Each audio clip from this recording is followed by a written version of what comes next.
In economics, consumer debt is outstanding debt of consumers, as opposed to that of businesses or governments. In macroeconomic terms, it is debt which is used to fund consumption rather than investment. It includes debts incurred on purchase of goods that are consumable or do not appreciate. In recent years, an alternative analysis might view consumer debt as a way to increase domestic production, on the grounds that if credit is easily available, the increased demand for consumer goods should cause an increase of overall domestic production. The permanent income hypothesis suggests that consumers take debt to smooth consumption throughout their lives, borrowing to finance expenditures earlier in their lives and paying down debt during higher earning periods. Both domestic and international economists have supported a recent upsurge in South Korean consumer debt, which has helped fuel economic expansion. On the other hand, credit card debt is almost unknown just across the sea in Japan and China, because of long-standing cultural taboos against personal debt.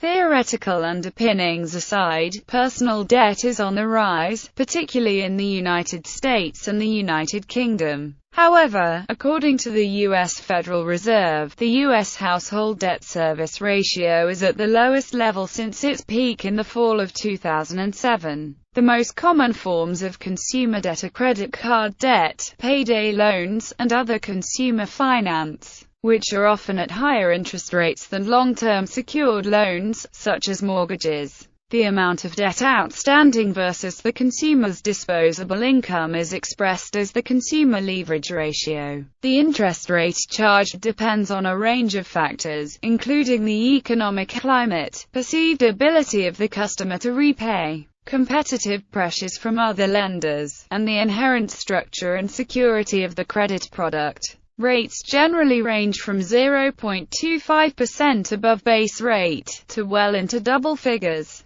Consumer debt is also associated with predatory lending, although there is much debate as to what exactly constitutes predatory lending. Long-term consumer debt is often considered fiscally suboptimal. While some consumer items may be useful investments that justify debt, most consumer goods are not. For example, incurring high-interest consumer debt through buying a big-screen television now, rather than saving for it, cannot usually be financially justified by the subjective benefits of having the television early. On the other hand, personal finance advisors like Robert Kiyosaki encourage a more liberal attitude towards taking on debt if it can be leveraged into a small business or real estate.